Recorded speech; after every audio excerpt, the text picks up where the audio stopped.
ایک صاحب نے سوال کیا کیا مساجد، خالد خان کا سوال ہے، کیا مساجد صرف فرض نمازوں کے لیے ہیں یا دین کے دیگر امور کے لیے بھی مساجد کی عمارت استعمال کی جا سکتی ہے، مثلا درس و تدریس، تعلیم و تبلیغ؟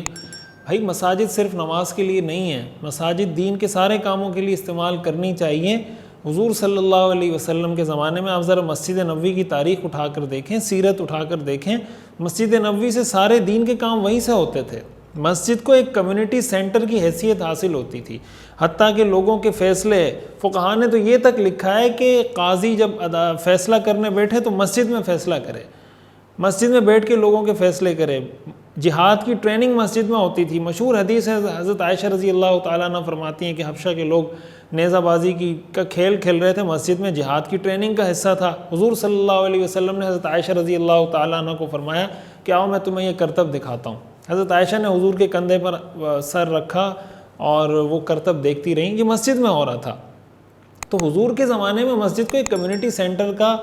درجہ حاصل تھا، وہاں لوگوں کے مسائل حل کیے جاتے تھے، وہاں سے فتوے دیے جاتے تھے، وہاں سے فیصلے کیے جاتے تھے، وہاں جہاد کی ٹریننگ ہوتی تھی، وہاں تعلیم ہوتی تھی، تبلیغ ہوتی تھی، ذکر کے حلقے لگتے تھے، تعلیم کے حلقے لگتے تھے، مختلف حلقے لگ رہے ہوتے تھے۔ یہ تو ہمارے ہاں جو تصور بنا دیا گیا ہے نا مسجد کا، مولوی کا اور دین کا، وہ ہم نے بہت ساری چیزوں کو لمیٹڈ کر دیا، بہت ساری چیزوں کو ہم نے محدود کر دیا ہے۔ تو ہم نے دین کو بھی محدود کر دیا ہے کہ بس نماز، روزہ، حج، زکوٰۃ، 4 5 6 چیزیں اس کا نام ہے۔ مسجد کو بھی ہم نے محدود کر دیا ہے کہ مسجد میں کوئی اور ایکٹیویٹی نہیں ہوگی۔ تو کوشش یہ کرنی چاہیے جو مساجد کے ائمہ ہیں اور جو مساجد کی کمیٹی کے ذمہ داران ہیں، ان کو آپس میں مل کر طے کرنا چاہیے۔ یہ مسجد سے آپ جس کام کا آغاز کریں گے اس میں اللہ نے برکت رکھی ہے،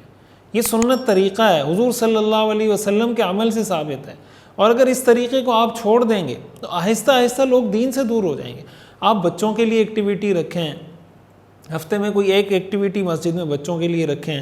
کوئی ایک ایکٹیویٹی آپ نوجوانوں کے لیے رکھیں، کوئی ایک ایکٹیویٹی آپ بزرگوں کے لیے رکھیں، کوئی ایک ایکٹیویٹی آپ مسجد میں اگر نہیں رکھ سکتے، مسجد کے آس پاس کوئی ہال ہے، کوئی کمرہ ہے، کوئی مدرسہ ہے، اس میں خواتین کے لیے کوئی ایکٹیویٹی رکھیں۔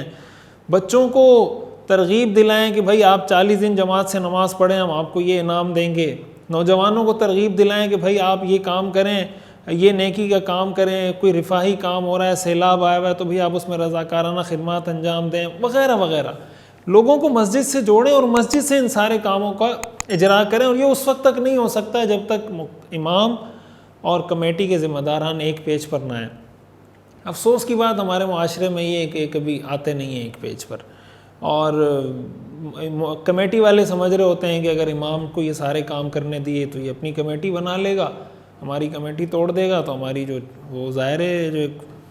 چودراہٹ ہے وہ ختم ہو جائے گی۔ اور بعض اوقات ظاہر ہے کہ مولوی، علماء کرام، ائمہ مساجدی حرکتیں بھی کرتے ہیں کہ بھائی اس نے آپ کو اختیار دیا، آپ کو کام کرنے دیا، آپ نے جناب اسی کو کھڈے لائن آپ نے سائڈ لگا دیا کہ بھائی جاؤ اس کو ہٹاؤ یہاں سے۔ تو کوشش کرنی چاہیے کہ یہ جو فضا بنی ہوئی ہے اس کو ختم کریں گے تب جا کے یہ، اور اس میں ایک بہت بڑا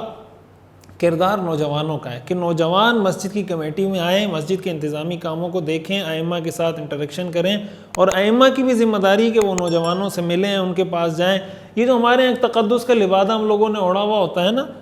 کہ ہم کسی نوجوان سے بات نہیں کریں گے، کوئی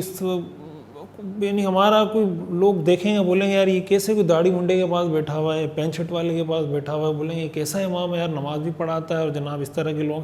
بھائی آپ نے دین کا کام کرنا ہے، آپ نے دعوت دینی ہے، آپ نے تبلیغ کرنی ہے، آپ تو کافر کے پاس بھی جائیں گے، وہ تو مسلمان ہے، آپ کا بھائی ہے، آپ کا پڑوسی ہے، آپ کا محلہ دار ہے، آپ کا مقتدی ہے۔ کوشش کریں لوگوں سے ملیں جلیں، تو اس طریقے سے ایک ماحول بنتا ہے اور مسجد کو واقعتاً ایک مرکز کا اور ایک کمیونٹی سینٹر کی حیثیت اس کو حاصل ہوتی ہے۔